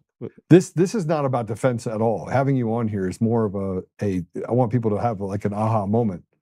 That most of America has an ideal that they stand up for. They think that this is reprehensible. And yet the judicial coup that's happening in our country is putting these freaks back on the street, right? These are illegals, by the way. But Americans like Tina Peters gets 9.5 years for digging into election fraud. It's just wrong. Oh, you want to talk about Tina Peters? Because I have an opinion on that I think you might like to hear. I got one more video, and then we'll talk about Tina Peters. Okay. How about this one? Let's put up post 5 real quick, and let's play the video post 6. Let's play just play cut 6. Impeachment resolution now filed against the foreign-born dual citizen judge called Sparkle Suknanan, who came into America and decided overnight that she's going to tell us about our Constitution and about electoral integrity and about democracy in America, while she has, so far as we know, never renounced her citizenship to her home country. Isn't that something? So now we see a brand new attempt to remove her. We've seen some other efforts like this. And we want accountability for our judges. This is Congress's check and balance. The president cannot remove the judges. The people cannot remove the judges. We know the Supreme Court won't do anything to any of them or reprimand them at all because an internal reprimand from SCOTUS down below creates internal problems and legitimacy concerns for the public at large. So it is up to Congress to handle this. They have been so weak and ineffective over our lifetime that they've delegated their powers to independent agencies, and they've let the judiciary turn into this cancerous hellscape that is in control of the nation. So now, Sparkle Suknanan, who you see right here, who was born in San Fernando, Trinidad and Tobago, to parents of Indian descent, who came over here and was appointed by Joe Biden amongst a huge tranche of judges who are all foreign-born, like Amir Ali, who's born in Canada, and Chutkin from Jamaica, and many others, all now taking over the American system of governance.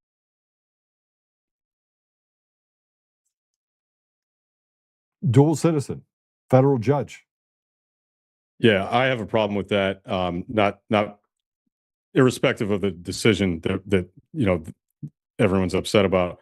I don't think that anybody in Congress, anybody who holds public office, should have dual citizenship. No, I don't care what country it is, right? And that includes Israel. Okay. So there are people, does Randy Fine have dual citizenship? Is he the one in Congress who does have citizenship in Israel? He might be. A bunch of them do. Yeah. So I have a problem with that, no matter what country it is. I don't think that should be legal. I actually, as much as I absolutely detest Ted Cruz, he did, when he was running for president, renounce his Canadian citizenship because he was a dual citizen. And I thought that was the right thing to do. I didn't think, do I really think it's a big deal if somebody has dual citizenship with Canada? Probably not. But the principle should be the principle regardless. It's obviously would be different if it was China but I think we should just apply one standard across the board and say, if you want to serve in public office in this country, you have to pick, and I don't think that's unreasonable.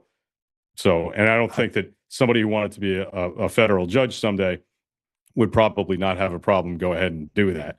You know what I mean? I don't think that would have been a sticking point. She probably would have just renounced her citizenship if that were the law. But it's not. So maybe we should pass one. So Randy Fine, by the way, was the one that introduced the disqualifying dual loyalty act. And he was the one that wanted to ban the ability to have multiple. Oh, okay. All right. See, well, So I'm quite glad the I opposite. Yeah. All right. Yeah. So he, he's out of Florida, and he's done an amazing job. In my opinion, he's done an amazing job, but that's just my opinion. There's somebody, I can't remember who it was, who actually wore an IDF uniform in DC, whatever, who was in Congress, and I can't remember the name. And but yeah, I just thought some of it gets really ridiculous. Yeah. So let me. There's no list of how many people have Jewish citizenships, but here I'm going to put this up here. I think this is really important stuff. From an overrepresentation standpoint, there's a lot of Jewish people in Congress. A lot. So there's that. Let's talk about let's and I don't actually care, by the way. I don't care if you're Muslim and you're in Congress. I could care less. Just don't play for Team Evil and actually protect the American people. Now, last subject we'll talk about, since you want to bring it up, Tina Peters. Go ahead and tell me your thoughts on Tina Peters. Be careful, because I paid her to salary while she was in, and I am Team Tina Peters all the way. So I know try not to be offensive. No, okay. I don't think any of this will be offensive. So I thought that, you know, I've always thought that we put people in prison for longer than they should be in a lot of cases, and not as long as they should be in a lot of other cases, right? Right. So when it comes to adjudicating violent crime, I think, you know, a lot of people get out when they shouldn't be. But giving a woman, I always try to err on the side of you know, caution when it comes to giving out these big sentences. Giving I think she was 70 when she was convicted or something like you know, I don't 69. 60. Okay. Giving someone like that a sentence of, was it 9 years for a nonviolent crime is beyond stupid. And I think it was right to commute it. I'm not saying that she wasn't guilty. She was convicted, right? By a jury of her peers. I know you don't agree with that. We don't need to adjudicate the whole thing because we're not going to agree on it. But where we do agree is the fact that putting a, you know, 69 or 70-year-old woman in jail for 9 years for a nonviolent crime is I mean, I don't even know why we have to have a discussion about that, about how stupid it is. So I thought the Democratic governor of Colorado did the right thing, even though he knew he was going to get, you got to admit, he was going to get blowback on that. And he did. And I think that it shows a level of you know, empathy and a level of just common decency that you say, we're not going to put this woman in jail for any longer than she's already been in there for. She did the time that was, you know, she did more time than she probably should have done at all. And I know you don't think she should have done any, but it's right that she's out. And, you know, since it's a commutation and not a pardon, right? She doesn't have to, she can come out and say, you know, I didn't do anything wrong and still be free.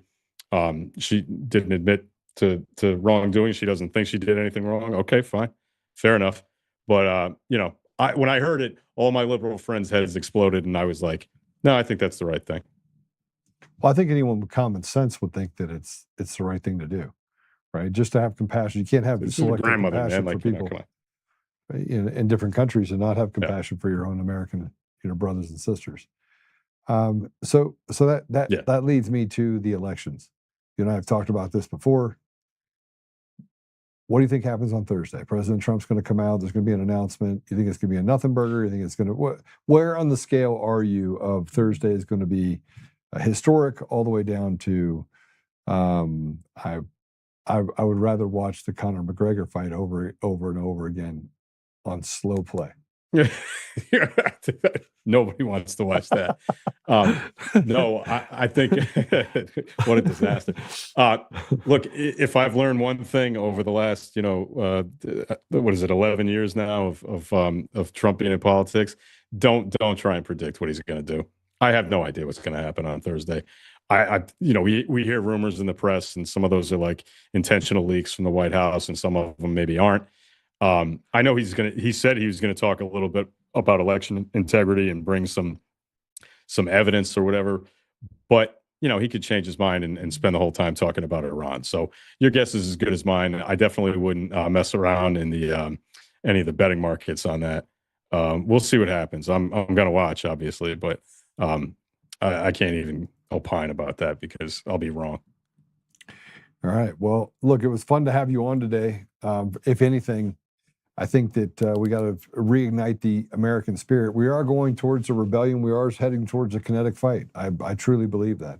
But I think that we have a pretty good take on who the enemies of the people are, and it's not our neighbors, frankly. At least not most. No, it's really just you. Just you. That's it. It's just you. Thanks for having me on, Joe. I really appreciate it. This is fun. How do people follow you? And you really don't. I kind of quit social media, so don't. You did? Yeah, I mean, I'm not doing it enough to where I want people to additionally follow me and stuff. I'm good, man. I've had enough.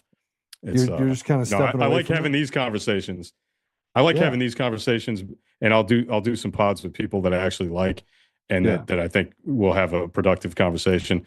But as far as like looking for people to follow me on X or Instagram or something, that's pretty much just like my family and friends, and I'm going to keep it to that. Don't bother following me. You wouldn't like it anyway. Trust me, it's very boring. It's not exciting. It's just a pain in the ass. So you're just going to watch me post videos of 1980s baseball games and stuff. So, Well, that's pretty boring. I agree with that fully. yeah, agree to disagree. It's great to have you on, brother. It's good to see you. All right, thanks, Joe. Appreciate it. All right, take care. You know, we go through perspective and we look at kind of the things that separate us. And there's the things that separate us and the things that bring us together. And I think more things bring us together than push us apart. We forget about those things. And I'm not under, you know, as I sit here saying we have one day away, President Trump's going to get on the stage, he's going to talk about these things, and that it's big, and you have people in the White House saying it's big. It's only as big as the softening that they try to create. Imagine being backed up for, like, I'm going to say something that's kind of crude, but imagine being backed up, like your plumbing's backed up in your body and you've been constipated for like a year. And so they put stool softeners in it, and you know that it's going to just be, but they just go way too far, and then all of a sudden everything clears up, and it's like it never ever happened before. Somewhere between we're going to get hit with a powerful punch, and we're finally going to get justice, and we're going to be woefully disappointed because, again, those people will not be arrested, will face any consequences. So I think something's about to happen. You definitely can see some of the reaction that's out there related to the stealing of elections. You see the Mockingbird media that keeps talking.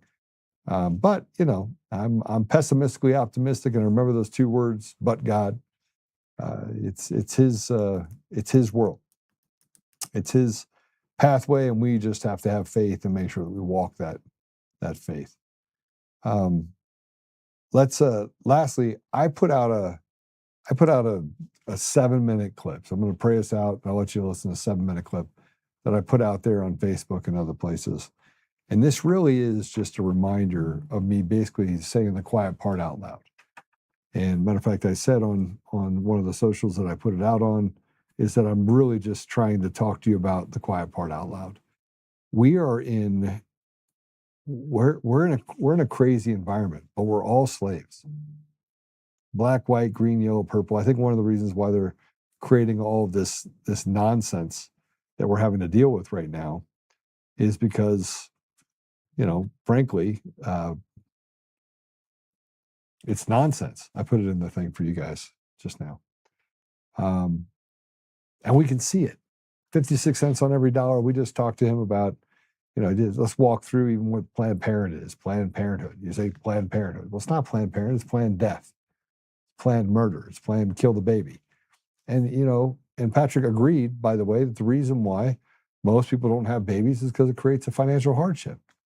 Imagine that. You're not having a baby, not because you don't want the baby, because 99% of the time it's if you knew that you could actually survive it, but you can't. Because regulations have made it almost unaffordable just to have daycare. You go to work and everything that you make goes towards daycare. And the government can't balance their budget at all because they're too busy feeding their face. And there's no consequences for them not. Yeah, we're in real trouble. We're in real trouble. So let's pray it out. Apple Podcasts, Google Podcasts, Spotify, Pandora, iHeartRadio, TuneIn, and more. We are everywhere. If you're on Roku and you're watching it, drop me a line. Just Joe at Untamed Nation. Let me know how that experience is going on Roku. I see that more and more people are flocking over there to watch it on the big screen. So I do appreciate all of the support.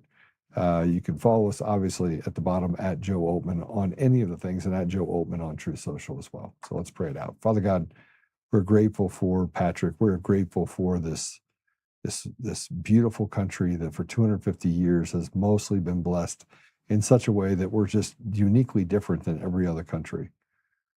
Father, we are the most forgiving group of people. We are the most generous group of people. And yet we come from such diverse backgrounds. But the lies of the devil have tried to take over and create a victimology that makes us all question where we are, how we are, who's bad, who's good. And yet we can see bad for what it is, upfront and personal. And that these evil, weak leaders have taken from us what was never theirs to take, and have pushed us into a hole where we have to question the very identity of the people that sit next to us. We have to pick sides. So, Father, I just ask that you give us the courage and give us the ability, give us the wisdom to pick your side. And not a political side, but doing what's right by the people in our community, and by really taking an interest in preserving opportunity and preserving the well-being of your people, whether it be in this country or around the world. We know that we just are lied to every day. So, Father, help us that we may stand in the gap, honor you, work towards restoration, and set aside petty differences so that we can get to a place where we can fight against this evil which has taken over our communities and our country. Father, thank you again for just the opportunity to be here today. And and these things we ask in the name of Jesus Christ. Amen. All right, we have a 7-minute video that I want to show you. I did it this morning on the way to work, so I'm wearing the same shirt that I'm wearing right now. Go ahead and give us a follow, and if you want to check out the Substack, I got a new Substack that's going to be going out here in a couple days. And by the way, we're going to be on Substack and a few other platforms.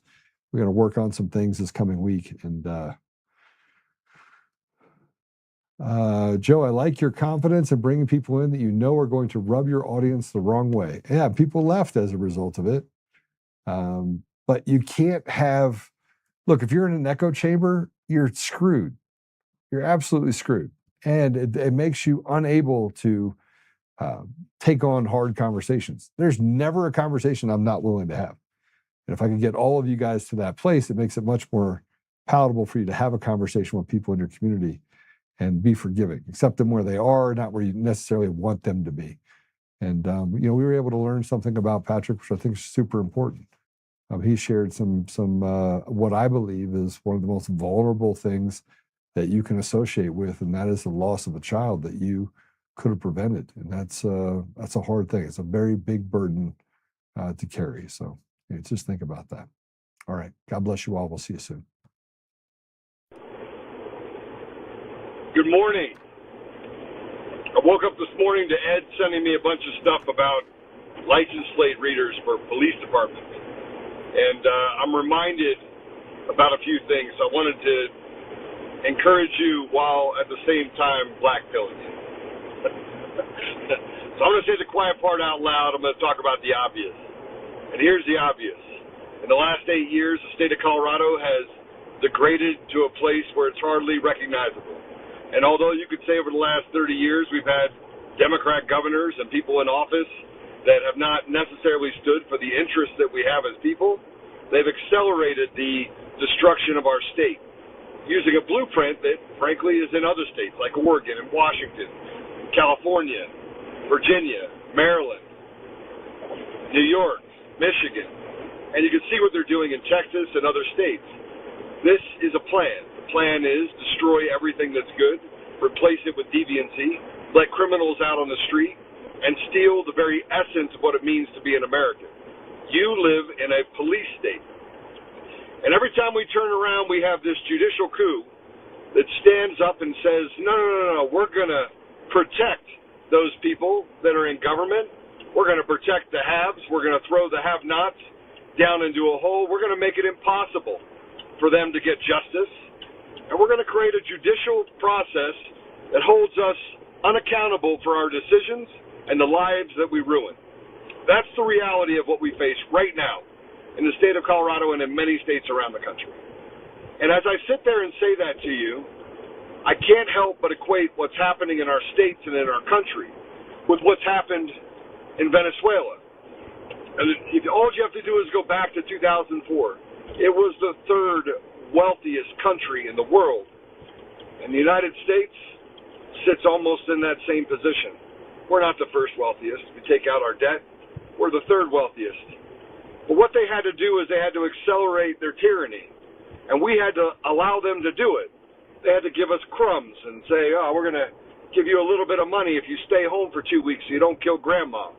We're going to shut down businesses, add more regulation, and we're going to make sure that the election process is done behind a black box so that no one can see it. And every time you go to talk to your elected officials like Lauren Boebert or Jared Polis, you get the same sad story. Sit down, slave. It doesn't matter what side you're on. The hubris is undeniably present. And if that's not enough, I want to ask you if any decision and any rhetoric that they've said or done over the last 8 years in the state of Colorado, any rhetoric, if it's ever manifested into anything that is good for the people. Now, set aside I'm a Republican or I'm a Democrat, I'm an independent. Set it aside for a minute.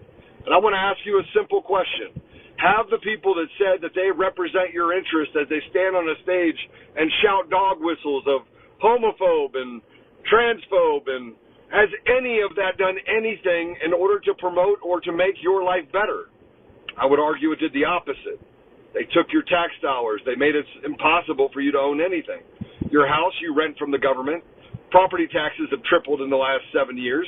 And we're in a place now where our politicians say, oh, we've got to silence the voice of people like Joe Oltmann because he called for accountability for treason committed against the people, not only in our state, but people around the nation. So I'm going to ask you a simple question. What are you going to do about it? We're going to sit on the sideline and watch everything fall apart as they choose a diabolical candidate as a Republican. And the Republican Party, by the way, just as rotted as a Democrat Party. Sorry, it is. They select, not elect. It is not the will of the Republicans who represents them in Congress or at any level of government. It's weak, pathetic, controllable people. People that, frankly, don't do the biddings for anyone in the community. They do the biddings for themselves, feeding themselves and gaining an immense amount of wealth on a $160,000 salary if you're in Congress. So I'm going to ask you the question as I say the quiet part out loud. What the hell are you going to do about it? I've been standing for the last 6 years. Thursday is going to be the start of something really big. But you can already see the rhetoric.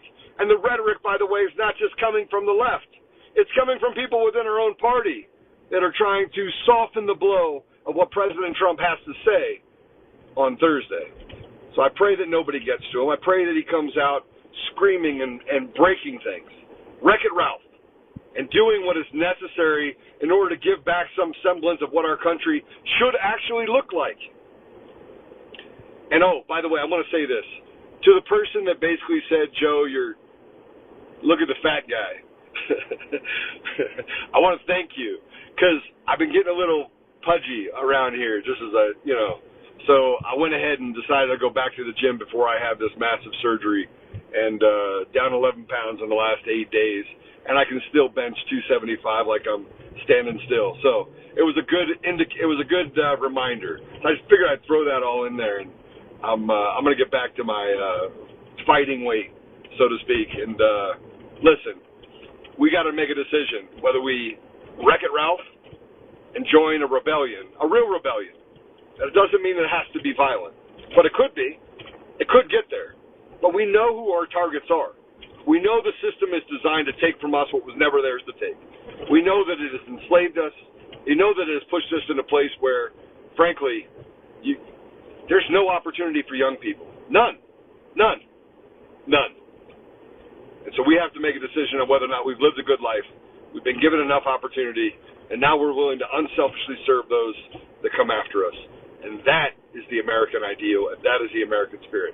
But I figured I'd throw in that other part about me working out, being able to throw up 275 pounds, because I was pretty impressed with myself. But I've always had retard strength, just to add a little humor to it. All right, God bless you. Remember, but God, President Trump's going to come out on Thursday, and frankly, I don't know what this election season holds for any of us, but I do know this. The American people are wide awake, and no matter how much Mark Elias or Weasel Weiser or Jenna Griswold or any of them, Hick, whatever his name is, Hickenlooper, no matter what they say, it's all just empty words, bullshit, that they put on the end of a stick and expect you to eat it like ice cream. It's not ice cream. It's shit on a stick. And you can't polish a turd. Polishing a turd, it's still a turd. And they're turds. So God bless you. See you soon. Have a great day. And we got some great things coming up. We're going to Wreck-It Ralph on content, media in the state of Colorado. So look for it. It's going to be epic. All right. Take care.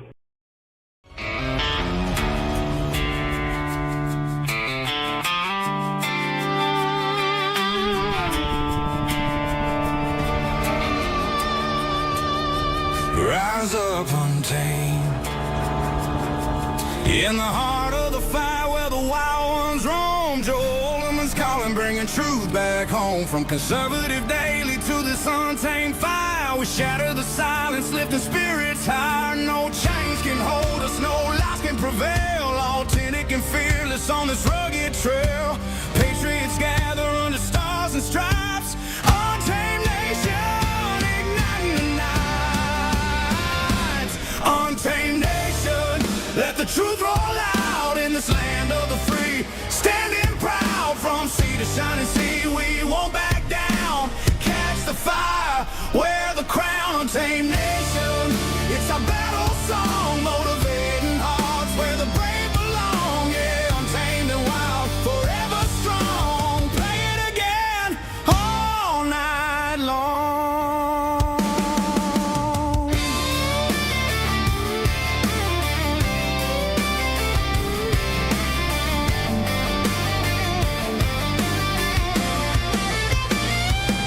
Break the mold, chase the real, no more games, time to heal. Joe's voice leads the untamed crew. Truth matters through and through.